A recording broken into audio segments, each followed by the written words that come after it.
میلیشیەکانی عێراق دامەزراوە فەرمیەکانی وڵاتەکە بەکاردێنن بۆ بەجێگەیاندنی کارنامەکانی لە وڵاتانی تری ناوچەکەوە بۆیان داڕێژراوە.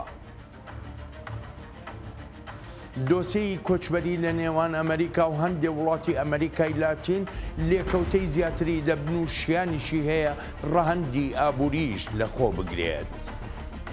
خۆش هاتنەوە بۆ چاوی واشنگتن.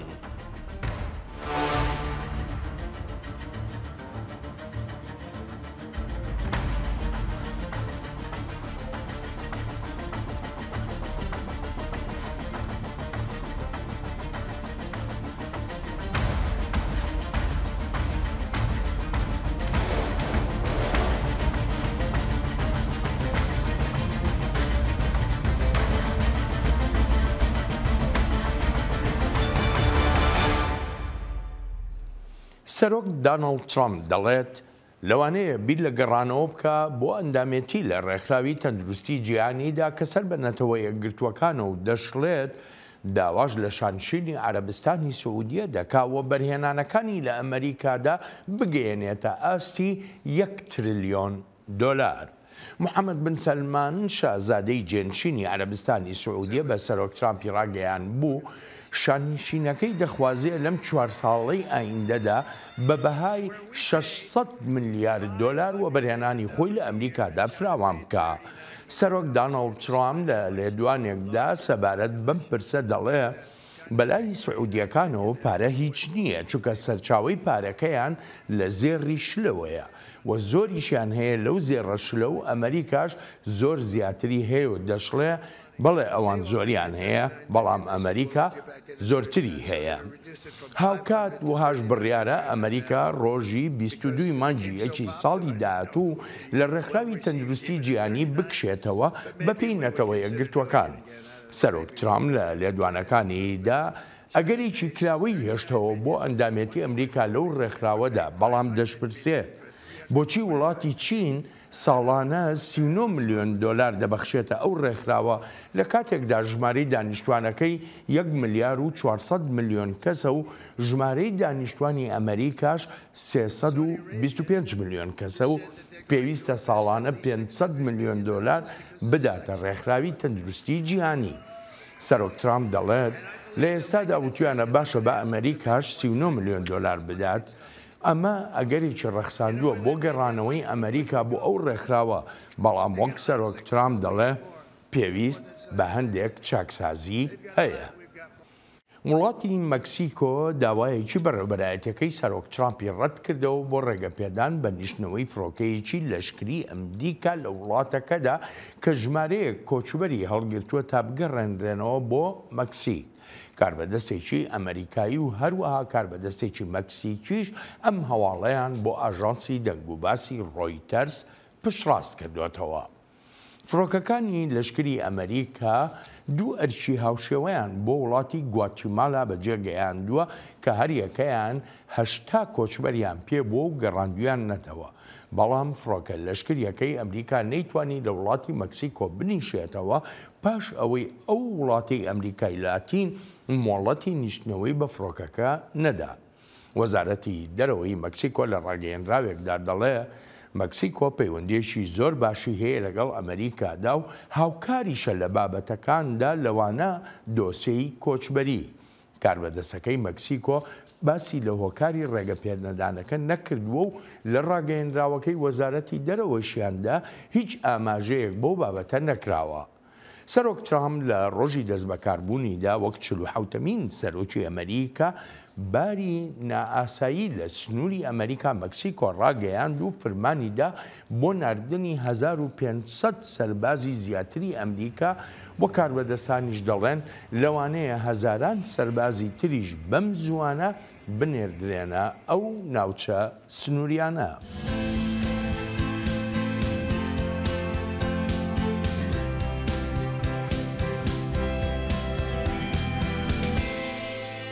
هێزە میلیشیاییە لە یاسا دەرچووەکانی عێراق نەکرد تەنها سەرچاوەی ئاڵۆزین لە ڕۆژهەڵاتی ناوەڕاستدا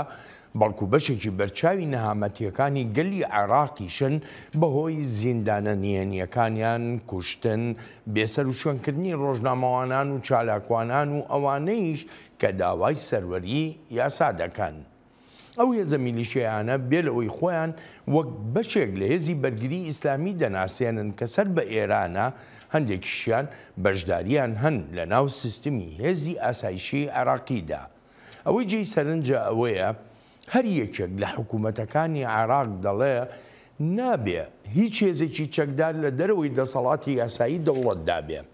بەڵام هیچ هەنگاوێکی تۆکمە نەگیراونەتە بەر بۆ کۆتایی هێنان بەو دیاردەیی میلیشیا لە عێراقدا و وەک شیکەرەوە دەڵێن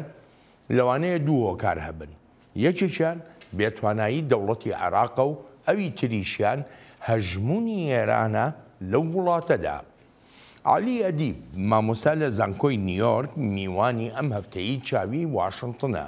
بەڕێز ئەدیب بۆ چەند ساڵێک لە بەغدا سەرپەرشتکاری هەواڵ بۆ لە ئۆفیسی ڕۆژنامەی نیویۆرک تایمز و دواتریش خوێندنی باڵای لە ئەمریکا تەواو کردووە. عالی ئەدیب بێژگە لە کاری زانکۆکەی وەک نووسەر و ڕۆژنامەوانێکیش ئامادەیی هەیە لە میدیای عەرەبی و ئەمریکاییشدا. بەڕێز ئەدیب زۆر سوپاس بۆ ئامادەبوونت لە چاوی واشنگتنی ئەم هەفتەیەدا. یەکەم پرسیاریشمەوەیە، ئایا عێراق دەوڵەتی میلیشیاکانە؟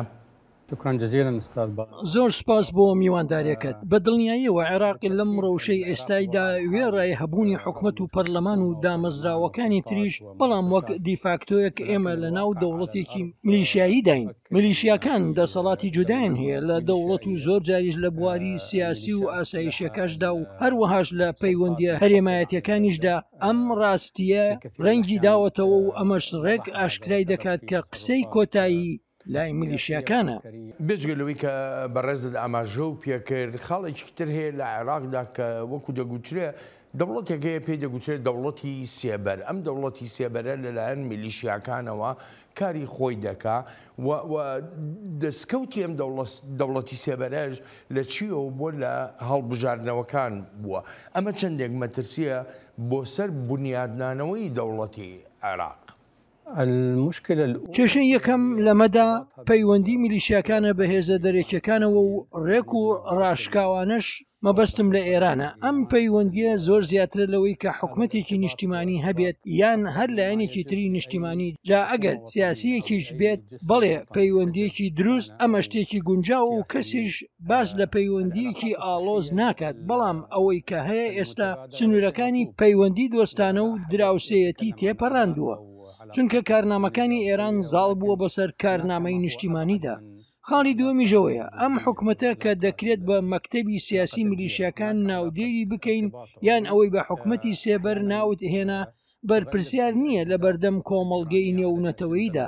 یانی ڕەفتار و بڕیارەکانی لەسەر حکومەتی ڕاستەقینەی عێراق دەکەوێت. واتە سەرۆک وەزیر و وەزیرەکان و ئەوانن دەبێت سەر و سەودا لەگەڵ لێکەوتەکانی ڕەفتارەکاندا بکەن و بێگومان مەرجیش نییە بڕیاری ئەو حکومەتەی سێبەریش لە بەرژەوەندی گشتی و نیشتیمانی بێت هێندەی ئەوەی لە خزمەتی کارنامە دەرێکیەکاندایە. کارنامەی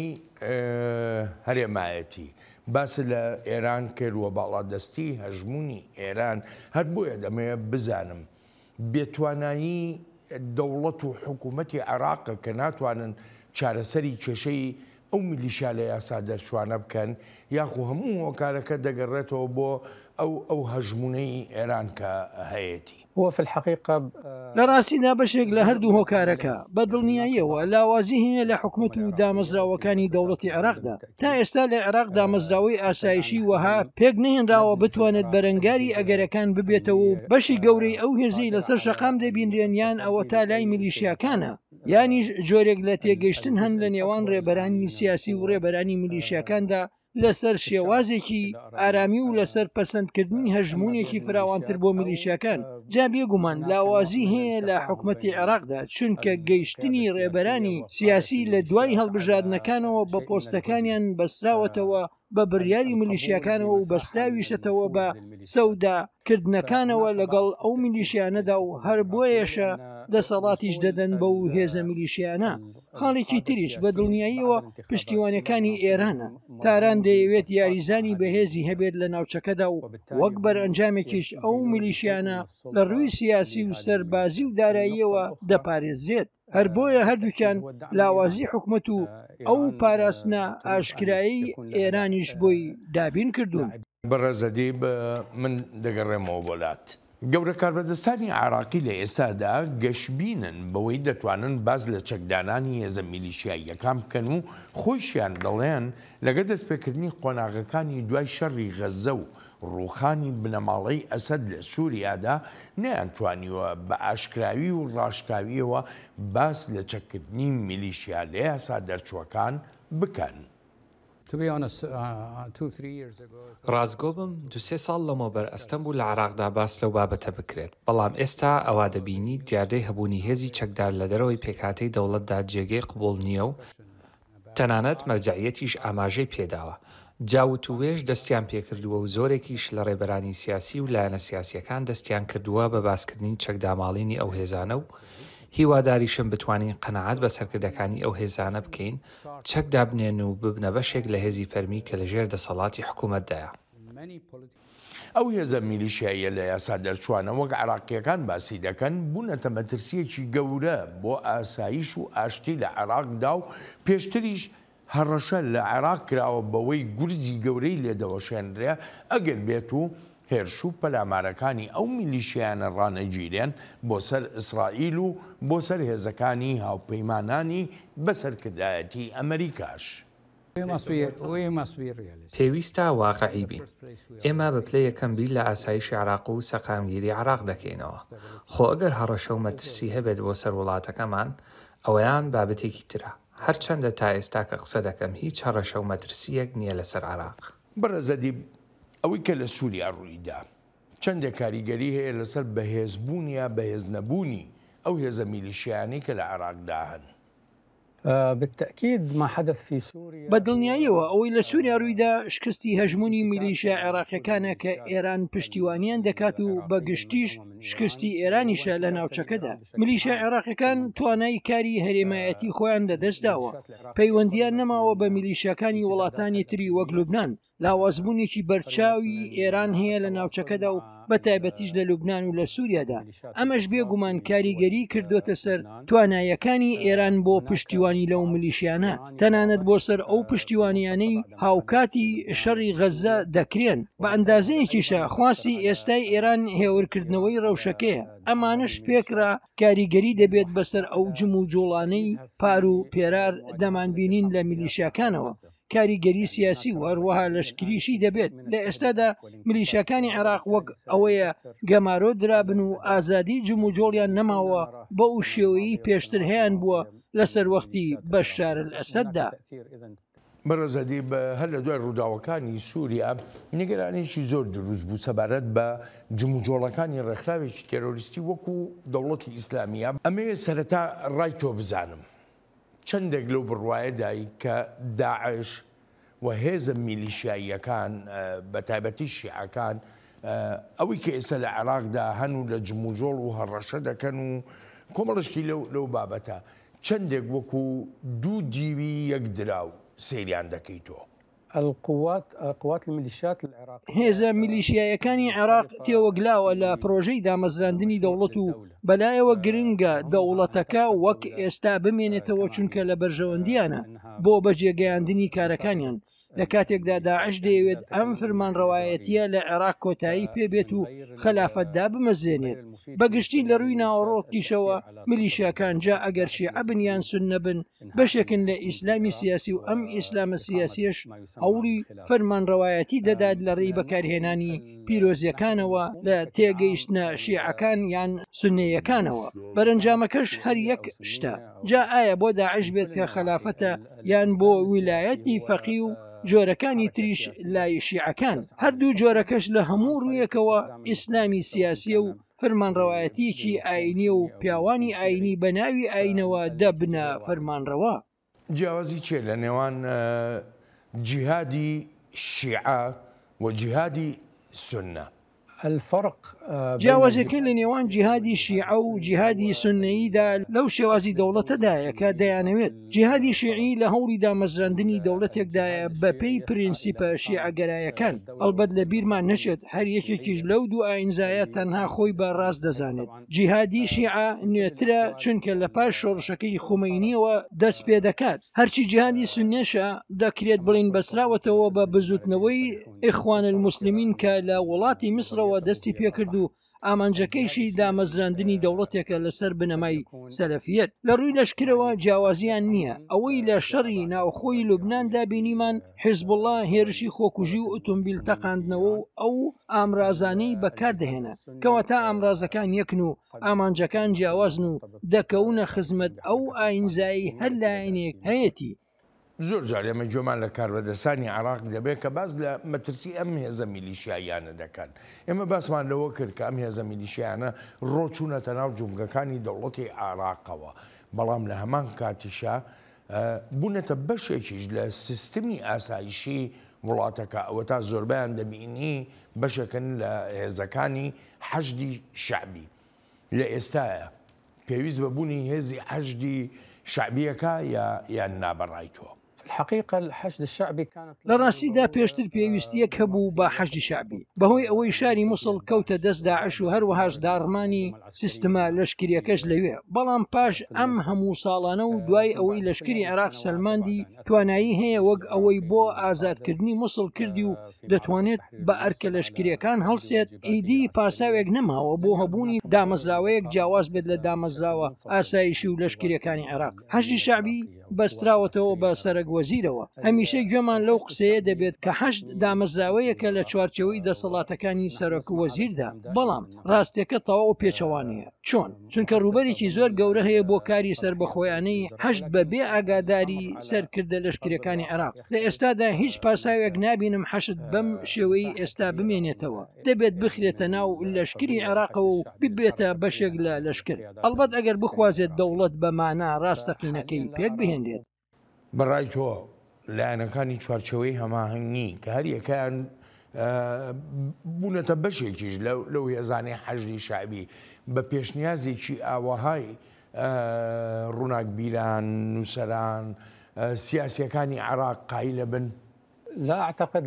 نا پێم وانە قایل بن ئەگەر هات با و ڕەوشێکی ئاسایی هەبوایە بەڵام لەو بڕوایەدام بەهۆی ڕەوشی سیاسی و هاتنی بەڕێوەبەرەتی داناڵد ترەمپ و سەپاندنی سیاسەتی بەرزترین ئاستی فشار بەسەر ئێراندا ئەوە لە کۆتاییدا ناچار دەبن چونکە ئەمریکا فشار بەکاردەهێنێت بۆ سەر هاوبەشەکانی ئێران لە ناوچەکەدا و ئەمە ژوەها دەکات بە ناچاری و سەپاندن ئیشەکە بکرێت پێویستە واقعیانە بین و فشار بەکاردەهێنرێت و ناچاریش دەکرێن قایل بن بەڕێزەدی بە دەگەڕێمەوە وڵات کۆماری ئیسلامی ئێران لە عێراقدا باڵادەستە و هەژمونی ئێران ڕۆچۆتە زۆربەی هەر زۆری جومگە گرنگ و هەسیارەکانی دەوڵەتی عێراقەوە ئێران لەناو عێراقدا و لە ڕێی بەکارهێنانی هێزە میلیشیاییە لە یاسا دەرچووەکانەوە دژایەتی ئەمریکا دەکات وەزیری دەرەوەی عێراق پێشنیازی دانوستاندن دەکا بۆ تاران و واشنگتن لە پەیوەندی بە تارانەوە پێویستە ئەو پرسیارە لە ئێرانیەکان بکرێت بەڵام پشێویەکانی نێوان واشنگتن و تاران کاریگەری ڕاستەوخۆی دەبێت لە سەرمان نەک ناڕاستەوخۆ هەر بۆیەشەم ئاڵۆزیە زیاتر نیگەرانی کردوین و هیواداری شوێن هەردووکلایان ڕێگەی تر هەڵبژێرن و ئەو ڕێگەیەش دانوستاندنە هەتا ئێستا هیچ ئاماژەیەکم لە واشنگتنەوە نەبینیوە ئامادەی نیشانداد بۆ دانوستاندن لەگەڵ ئێرانیەکاندا لە کاتێکدا ئێران ئەو ئاماژەیەی داوە بەڕێزەدی بۆ خۆت دەزانین کێشەی قوڵ لە نێوان تاران و واشنگتندا هەیە ئەم کێشە قوڵانە کاریگەریشی لەسەر عێراق هەبووە پێ دوایە عێراق بتوانێت ببێتە ناو بژیوان لەم کێشانەی نێوان ئەمریکا و ئێراندا لەو بڕوایەدام حکوومەتی عێراق هەندێک جار ئەو ڕۆڵەی بینیوە لە نێوان ئەمریکا و ئێراندا و لەو بڕوایشدام بەسوود دەبێت بۆ عێراق و ئەو جۆرە ڕۆڵە بگێرێت و دووری بخاتەوە لە سیاسەتە ناوچەیەکەی ئێران. زیاد لە نێوەندگیریەک هەیە لە ناوچەکەدا، بەڵام بەوەی نزیکی جۆگرافیەکەی عێراق و نزیکیە سیاسی و لەشکریەکەشیەوە لەگەڵ ئێراندا بە بەراورد لەگەڵ وڵاتانی تردا دەمبات بەرەو ئەو بڕوایی کە بتوانێت ڕۆڵێکی زیاتر و گەورەتریش ببینێت وەک نێوەندگیرێک. پێشتریش لە ڕێی حکوومەتی عێراقەوە هەندێک پەیامم گواستراونەتەوە لە نێوان ئەمریکا و ئێراندا. بەغدا نیگەرانیشی هەن لە هەر ڕوبەڕووبوونەوەیەک لە ناوچەکەدا، ئەمە ژیانی لە چوارچەوەی ئەو ڕۆڵەی دەیگەڕێت ئەگەر بە شێوەیەکی باش بەکاری بهێنێت ئەوە دەشتوانێت پانتایەکی فراوانتری سربەخۆیی خۆی هەبێت و لە خولگە ئێرانەکە دوور بکەوێتەوە. ئەو پەیامانەی کە ئاڵوگۆڕ کراون لە نێوان ئێران و ئەمریکادا یانیەوە لە سەروەختی بەڕێبەرایەتی پێشوودا بووە زیاتر. بۆ ئێستا دۆسەی متمانە ئێجگار گرنگە، بە تایبەتی کە بەڕێبەرایەتی نوێی داناڵد ترامپ دەست بەکارە لە ئەمریکادا. بەڕێبەرایەتی نوێی ئەمریکا لەسەر چ بنچینەیەک ئەو متمانەیە دروست بکات لەگەڵ عێراقدا کە خۆت دەزانی لایەنەکانی چوارچێوەی هەماهەنگی بەشە هەرە سەرچێکەکەی حکوومەتی عێراقن و ئەم لایەنانەی چوارچێوەی هەماهەنگیش یعنی بەوە ناسراون کە سەر بە ئێرانن.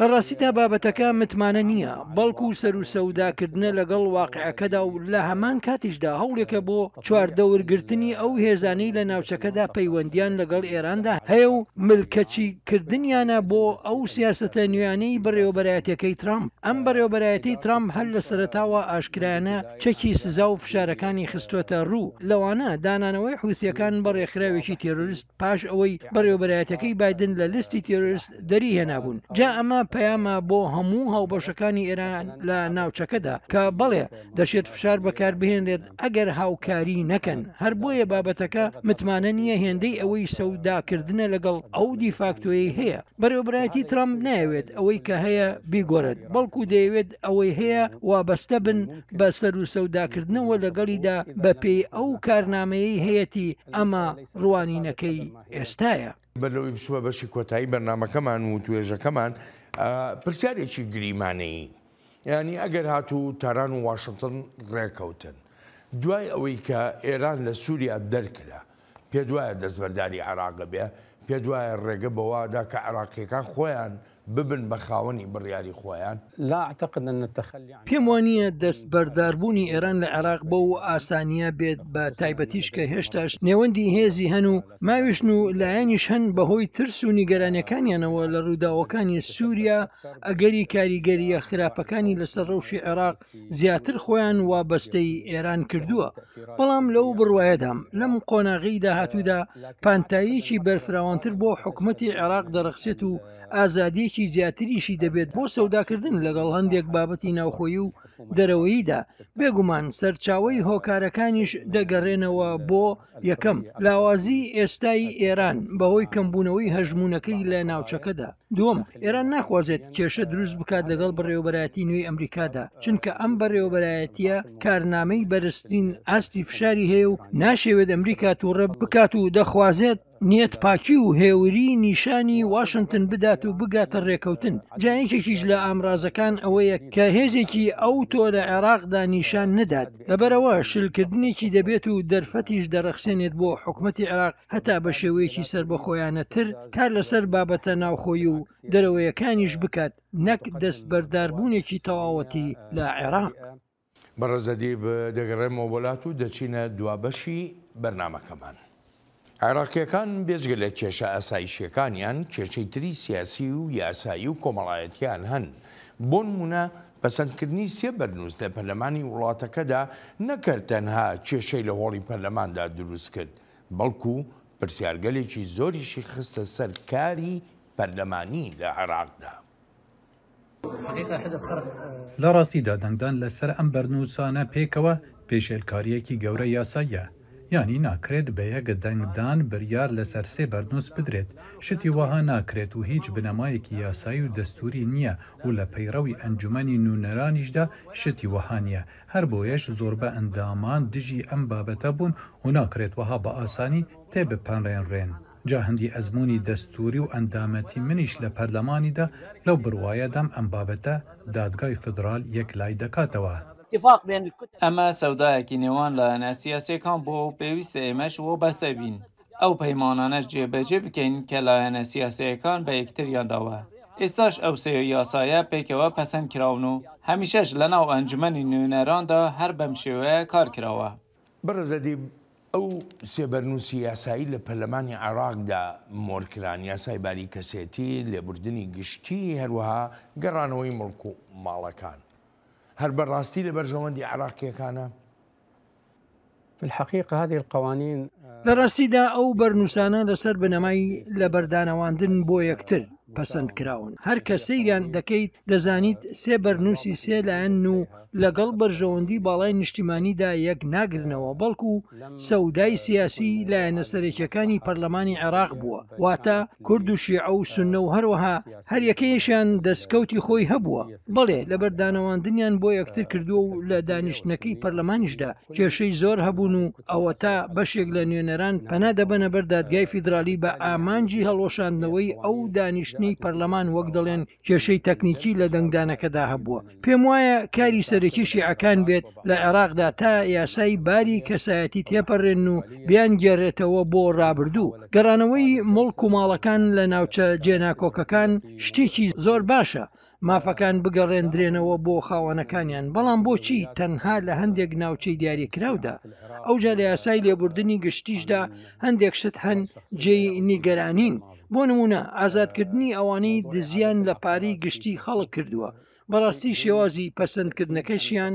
وەک لە عێراق و لە جیهانیشدا بینرا کە یەک دەنگدان کرا لەسەر هەر سێ بەرنووسەکە وەک ئەوە بوو بڵێیت سەودایەکە لە پەرلەمان تێی بپەڕێنە و ئیتر تەواو ئەوە شتێک بوو جێی داخە شتەکان ئاوەها بەڕێوە ببرێن بەبێ توێژینەوەیەکی بابەتیانە جا ئەوەندە بەسە سەیرێکی ڕووماڵە جیهانەکان بکەن بۆ ئەو پەسەندکردانی یاسای باری کەسێتی من بۆ خۆم زۆر پەیامم بۆ هاتووە لای مامۆستایانی زانکۆ و دەپرسن ئەوە چی دەگوزارێت لە عێراق سەردێڕەکانی هەواڵ دەڵێن لە عێراق یاسای باری کەسێتی پەسەند دەکرێت هەتا کچی ژێر تەمەن 18 ساڵ بەشوو بدرێت و دەسەڵاتی پیاوانی ئاینی لەسەر و دەسەڵاتی دادوەرانەوە بێت ئەمانە هەرگیز وێناکردنێکی باش نادەن بە وڵاتەکە ئەڵبەت بێ لەوانە ڕەخنە و ناڕەزایەکی زۆریش هەبووە لەلایەن نەتەوەیەگرتوەکانەوە لە ڕاستیدا ئەم بابەتە بە شێوەیەکی نیشتیمانیانە هەڵسەنگاندنی بۆ نەکراوە بەڵکو بەداخەوە بە شێوەیەکی تایفی و سەودایەک تاوتێکراوە و ئابە و شێوەیە کاریان لەسەر کراوە من پەیامی هاوکارێکم یا خۆت با بڵین هاوڕێیەکی دێرینم پێگەیشت باز لەوە دەکام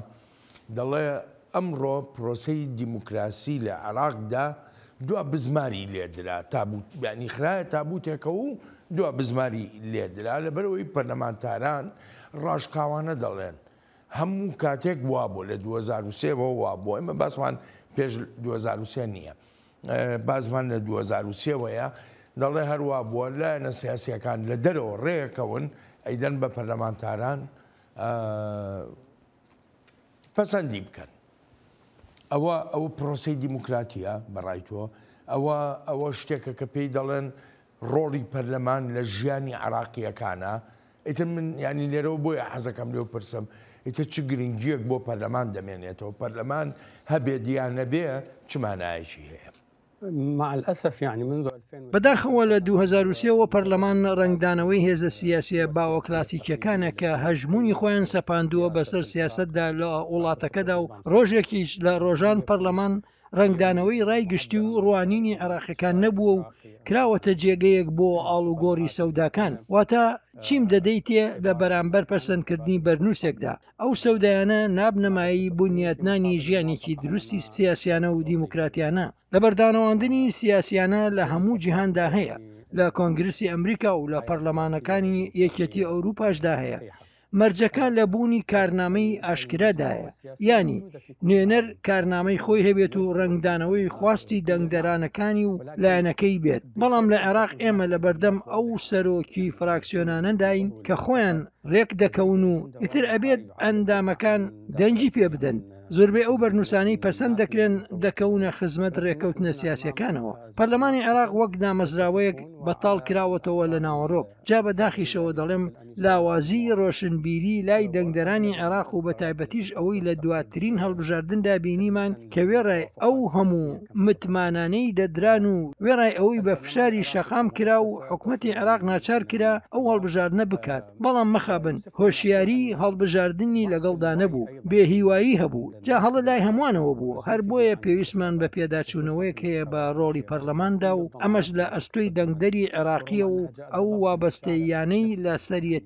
کاتێک دەنگ دەدات. ئێستا هیچ دەرفەتێک لە بەردەستدا نییە تەنها دادگای باڵا نەبێت و بزانین ئایا ئەو دانیشتە بە هەڵوەشاوە دادەنێت یان نا کە کێشەی زۆری تێدا بوو. بزانین دادگا ئەو بابەتانە دەگێڕێتەوە وەک هەوڵێک بۆ ڕاستکردنەوەی بەرنووسە یاسایەکان یاننا. بەڵام ڕاستە کێشەکە لە میکانیزمی کارکردنەکەدایە نەک هەرتەنها لەو بەرنووسانی ئەم دواییە کە پەسەند کراون.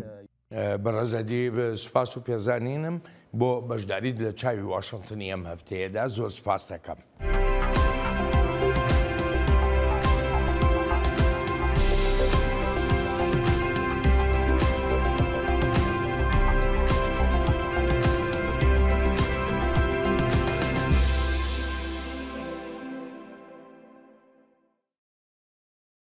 بەپی بڕیارەکانی سەرۆکایەتی دەستکراوە بە ناردنەوەی پەنابەرانی نایاسایی لە ئەمریکاوە بۆ وڵاتانی تر لەوانە مەکسیکۆ، کۆلۆمبیا، گواتیماڵا. هەروەک لە سەرەتای بەرنامەشدا ئاماژەمان پێکرد وڵاتی مەکسیک ڕێگەی نەدا ئەو فڕۆکە لەشکریەی ژمارەیە کۆچبەری تیادا بۆ لە خاکی وڵاتەکەدا بنیشێتەوە. بە هەمان شێوە وڵاتی کۆلۆمبیاش ڕێگەی نەدا. بەڵام درەنگانێکی ڕۆژی یەکشەممە کۆشکی سپی لە ڕاگەیەنراوێکدا دەڵێ ئەمریکا و کۆلۆمبیا گەیشتنە ڕێککەوتن لەسەر ناردنەوەی پەنابەرەکانی کۆلۆمبیا و دەژڵێت کۆلۆمبیا بەبێ هیچ مەرجێک کۆچبەرەکانی خۆی وەردەگرێتەوە. سیروان قچۆ لە دەنگی ئەمریکا میوانی ئەم هەفتەیە ستۆدیۆی چاوی واشنگتنە. سیروان سپاس بۆ ئامادەبوونت. ئایا ئەمریکا و کۆلۆمبیا گومرجیان لەسەر یەکتر زیاد کرد وەکو دەزانین، بەڵام ڕۆژی یەکشەمەش گەیشتنە ڕێکەوتن هەموو شتێک یەکلا بووە. گەلێک سپاس بەڵێن ڕاستە پشتی ڕێزێکە چوون و هاتنە ناوبەرە هەردوو ئالیادا هەلوەستێن تونج هەردوو ئالیا دەرکەتن ئەڤێک چاوە هاتە هۆلێ ئەمریکا فڕۆکێن لەشکری بتژە کۆچبەرێن براگەز کۆلۆمبی شاند ورج بەر ترامپ سیاستاوی ئەوە و هەموو کۆچبەرێنە یاسایی ڤەگەرین وڵاتی وان لێ حکوومەتە کۆلۆمبیا گوتبوو ئەم وان قبول ناکن لەسەروی ئەساسی ئەمریکا گەفەر لە کۆلۆمبیا خۆرگۆ ئەمێ گومرەکێ بە 25 سەدی دەینن سەر هەموو کەلوپەلێن کۆژ کۆلۆمبیاتێن وەکو بەرسێف کۆلۆمبیا گوت ئەمێ 5 سەدی دەینن سەر وان کەلوپەلێن کۆژ ئەمریکاتێنش بڕۆ داویا داوی گەهشتن ڕێکەفتنێکی وەکو تەژی گوت بەڵێن ڕێکەفتناوان ئەوە کۆ وێ کۆلۆمبیا وان کەسان قبول بکە لێ وێ ئاستا گومرەکێ کێمانین هاوە خۆبمینە. باشە ئەمێ بزانم بۆچی ئەمریکا یا ڕاستتر بڵم بۆچی سەرۆک ترامپ هێندە توندە لەسەر ئەم بابەتە. بڵێن دوو بەشێ ئارگومنتی هەنی یەکژێ ئەوە کۆ ترامپ کەمپێنا خۆ دەگەلێکی بەحسا دەرسی نۆرکردنا پەنابەرێن نەیاسایی ژە ئەمریکاکردنە و پەڕانیاوان وەکو هەرکەس دەزانن ژە ئەمریکا لاتینی تێن ژ مەکسیک و وڵاتێن دنیەن ئەمریکا لاتینی ژبەرۆ ترامپ دەبێژە چ کەسێن کۆ قبول نەکە وان وڵاتیان خۆ قبول بکە ئەمێ بەشێکی دن ینی میکانیزماوی ئەوە کۆ ئەمێ گومرکێ لەسەر وان وڵاتان دەینن ئەوێن کۆ قبول نەکن وان کەسان ڤەگەرینن وڵاتێن خوا و ئەوژی بەشێکژەیە ئەم دکارن بێتر بەحسا دانینا گومرکێ لەسەر هەڤالبەند و ڕکابەرێن ئەمریکا بکن لێ ئەو سیاسەتاوی ئەوە کۆ کەسێن کۆ نەهەڤرا لەگەلمە ئەمێ بشێوەیەکی دندانوسەندە لەگەل وان بکن. بەمانایشتر ینی بۆ مەکسیکی ژەر بەو شێوەیە دەڕوا بڕێەوە؟ نا مەکسیک ڕەوشەکە پچکی جودایی بڕاستی مەکسیک و کەنەدا تەوی کۆ ترامپ ڕخنە وانژی کردە نهارێککەفتنێکە بازرگانی یا کەڤن ناوبەرا مەکسیک و ئەمریکا و کەنەدا وەکو سێ وڵاتین با ئەمریکا باکوور هەنە لێ ترامپ 2016 ئەو یەک ڕخنە کرد و نافتا بوو ناوێ ڕێککەفتنا بازرگانی ئازاد یا ئەمریکا باکوور ترامپ گوت ئەمێ ڕێککەفتنێکن و بینن هۆلێژ بەرگ و ئەف هەردوو وڵات سوودێژ ڕێککەفتنێ دەگرن بێترژە ئەمریکا 2016 ئەو یەک بڕاستی پێک هات نها ترامپ دەبێ ئەو ژی نەبدلێ منە دەوێت تشتێکی نو وەرە هۆلێ لێژبەرگ و ئەف هەردوو وڵات سەر سینۆرێ ئەمریکانە بەڵێن ئەو سەرەدەریاکۆ ڕێڤەبەریا ترامپ بە کۆلۆمبیا کردە دۆسەیە کۆچبەرێن نایاساییدە نکارە بمەکسیکێ بگەشت بەرگەلێک سەبابان سینۆرێ مەکسیک ئەمریکارە و هەروها بازرگانیا ئەمریکان بەرژەوەندین ئەمریکا مەکسیک بێترن کۆ مەسەرەن جوان ڕبێژە ئەمێ گومرکێ ئەمێ ئاستا ڕێژای گومرکێ زێدەتر بکن یا تشتێکی ولۆژ بەرلۆ ڕەوش پشێکی نازکترە دەماکۆ مەسەلەتی سەر مەکسیکی سیروان ئاماژەیەکە بە کەنەدا و بە مەکسیک لەناو ئەمریکا لەناو ڕای گشتی ئەمریکاییەکاندا ینی جۆرێ لە تێگەیشتن هەیە بەرامبەر بەو سیاسەتەی لەگەڵ چینە وڵاتی چینە بەکار دەهێنرێ پێ وایە هەمان جۆر تێگەیشتنیش هەبێ یا بە هەمان ئەندازە بێت تێگەیشتەکە لەو سیاستانەی بەرامبەر بە کەنەدا و بەرامبەر بە مەکسیک بەکاردەهێنرێن ینی بگشتی وەکتەژی گوت خەڵک دەزانن کۆ چین وەکو مەترسیە لەسەر ئەمریکا و دەوێت ڕێ لەبەر وەرەگرتن بچ هاوایی بە کۆ نەکەوە پێشی ئەمریکا بەتایبەت دوارێ بازرگانیدا ئەمریکی بگشتی vەیەکێ باش دەزانن ژبەر تێدەگەهێژن چین ئابوووریەکە مەزنیا جیهانەیە چین گەلێک تشتان لە دژی ئەمریکا دکە جاگۆ جهێ ئەمریکا وەکو مەزنترین ئابووریا جیهانی بگرە لێ دەما کۆتێ سەر کەنەدا و مەکسیک نا گەلێک تشت نەزەلالن و گەلێک تشتێکۆنها ڕێڤەبەریا ترامپ بەحساوێتکە نەزەلالنش بۆ ئەمریکا بەتایبەت دوو وڵاتین وڵاتێک وەکو کەنەدا لە باکووری ئەمریکا کۆ هەرگاو ئەمریکی خۆ دوارێ کولتوری و چاندیژی نێزیکی وێ دەبیرن مەکسیک ژی گەلک پەیوەندیان ئەمریکایەن مێژووی و کەڤن بە مەکسیکر هەنش بەر لۆ ئەمریکی ینی ئەف تێگەهشتنێک هەیە ئەس باوەڕ دکەم ترامپ دوێ قۆناغێدت خوازەوەیەکە شرۆڤە بکە و ئەف هەردوو وڵات چارچەوەیە ڕێککەفتنێن بازرگانیە ساڵان درێژ دناوبەرەمە واندا سوودێ دەگرن ژوان ڕێککەفتنا بێتر و ئەمریکا سوودێژێ وەرگرتە بە ترامپ خوازەوەیەکی بێژە ئەگەر هات و ئەف ڕێککەفتن بە ئاوایەکی یەکسانە وەکو کۆترام دەبێژە سەرەدەری لەگەل هاتکردن وێ بێتر دەرفەتێن کار لە ئەمریکا چێ ببێ وێ ئاستا بازرگانیە ئەمریکا وان وڵاتار باشتر ببێ ینی ئەف تشتا گۆ بکەیمانی ڕێڤەبەریا ترامپ دەبێژە هەموو ئەمانەی کە باسمانکردن لەلایەک دۆسیەی یارمەتیەکانی ئەمریکا بۆ وڵاتانی جیهان بەتایبەتی وڵاتانی جیهانی سێم ئەمە لەکوێدا ینی ئێستا کار و ئەرکی ئەو دامەزراوە گرنگەی ئەمریکا کە پێی دەڵێن USAID ئەمە لەکوێدا چ گۆڕانێکی بەسەردادێ بڵێن ترامپ هات سەر هات کۆشکا سپی لەسەر کەمپینە سلۆگانێکە سەرەکی کەمپیناویتەوە بە ئەوەکو ئەمریکا فێرست یانی ئەمریکا بەری هەر تشتی ئەف ئەجندایەوی سەرەکیە گۆ چ تشتێن کۆ نەها و دکە دەبێژێت بەرژەوەندیان نیشتمانی ئەمریکا دەیە مەسەلا ڕاگرتنا یاندانینا گومرکێ سەر هەنێک وڵاتان مەسەلا دەرسینۆرکردنا کۆچبەران و هەروها مەسەلا جەمەداندن یانژی ڕاگرتنا ئالیکاریا بیانی ئەوە تشتێکی خەلەکە گەلێک ئالۆزە بەڵێنج بەرگۆ لە ئالیەکی ترامپ دەبێژە ئەم لە دژی شاندنا ئالیکاریا ئۆکراینەوەکو نمونە لە هەمان دەمێ گەلێک کەس دەبێژن باشە ڕاگرتنا وان ئالیکاریێن ناونەتەوەی سەر ئاستا مرۆڤاهی زیانێ لەگەلک وڵاتان دەکەن بەتایبەت وڵاتێن ڕۆژهاتە ناوین و ئەفریقیا و ئاسیا وەکو نمونە دەڤێرێن کۆ ینی ئەم سەر دەخەبتن دەڤێرێن کوردان لە کوردستانە عراقی لە ڕۆژاوا لەواندا گەلێک ڕێخستن هەنە کۆ بڕاستی وێ زیانێژ وی کاری ببن کارێن کۆ هەم ئالیکاریا خوارن و مرۆڤ پێشکەش دەکەن لە وڵاتێن دنیێن ئەفریقیا وەکو نمونە گەلێک بەرنامە و پرۆژە هەیە یەن ڕاگرتنا ڤایرۆسە HIV یا نەخۆشیە ئەیدز ینی گەلێک پرزگرێک هەنە کارمەندێ ساغلەمی حتا نەتەوەین یەک بوویژی گوت کۆ ڕاگرتنە ئەمریکا تەوی کۆ ئەمریکا دەبێژە ئەفتەنێ لێڤەگەرەکەش بۆ نۆت ڕۆژیە پشتی نۆت ڕۆژی و بریار وەرستندن حکوومەتە ئەمریکیش دەبێژە بەڵێن دەبێژە دوێ قۆناغا هاندە وەکو نمونە داتایان هەری داوی بەردەستەمێدە 2023 ئەمریکا 7 ملیار دلار لەسەر ئالیکاریا دەرڤ ئالیکاریا بیانی خەرج کردە وەزارەتە دەرەوە بەتایبەت و کۆشکا سپیژی دەبێژن گەلێک ژڤان بەرنمەیان سەختەنە گەندەلی دوان دەهەیە ڕێڤەبەرناوان نەب ئاوایەکی ڕێکوپێت هاکتیەکردن نۆت ڕۆژ پێویستن حتاکو ئەv یەک وەرە پاقشکردن حتاگو ئەو هەنێک ئالۆزی و ئەو گۆر ئاخافتنەوان گەندەلیا دناوان بەلافکردن ناوان بەرنامە وەڕاوەستاندن لێ بڵێن لالیە دژی گەلە کەس دەبێژن ژبەرگۆ نۆدرۆ درێژن هوندکارن لە سیاسەتا خۆڤەگەرینن لێ بێ ڕاگردن ناوان بەرنامەیە ژبەرگۆ لە گەلک وڵاتان ژیانە خەلکێ لەسەر ئالیکاریا و ئەمریکا پێشکەش دەکو ئەمەش بیر نەکەن ئەمریکا مەزنترین خۆبەخشە ئالیکاریا مرۆڤاهیە ساڵانە ئەمریکا وەکو تە بەحسا USA دکرد ئاژانسە هەری مەزنیا دنیاە مرۆڤاهی بجایوەیە ساڵا 24 ملیار دۆلارش بەرلۆ وێ گەلک زیان وەرن دیتن تەویک و وەزارەتە دەرەوەیە ئەمریکا پشتی وێ بریارێ پشتی و گەلک ڕەحمەلی هاتگەرن دەرکەت گۆنا هەنێک بەرنامەیەن مرۆڤاهی بەتایبەت یەن پاراستنە ژیان یان ڕزگارکردنا ژیانە خەلکێ وێ وەرن پاراستن ئەم کەمکردنەوەی یارمەتیانە بە وڵاتانی جیهان دەبێتە بەشێک لە ئەرکەکەی ئێڵۆن ماسک ئەوژی دەبێژن ینی بەڵێن نها دەبێژن حکوومەتە فدرال حکوومەتە گەلێکی مەزنە و ژبەرگ و بیرۆقراتیا حکوومەتە فدرال مەزنە باندۆرێ لەسەر کاری حکوومەتێ دکە گەندەلی هەیە دەوێ ڕێل بەرەوەگرتن ئەوژی بەشێک ئەرکێ ترامپ لێ ئەف بخوا ئەف ڕاگرتنا ڤان پەران بخوا پلانێک وەزارەتە دەرەوەی و ڕوبیۆ مارکۆ ڕوبیۆ وەزیرە دەرەوە بەحساوێ کرد و ئەمی حتاژ مەبێت دڤان نۆت ڕۆژی بریارێ بدن کو حتاژ مەبێ ئەم ڤان ئالیکاریان پاقش دەکەن سێوان سپاس دەکەم بۆ زانیاریەکانە زۆر سپاس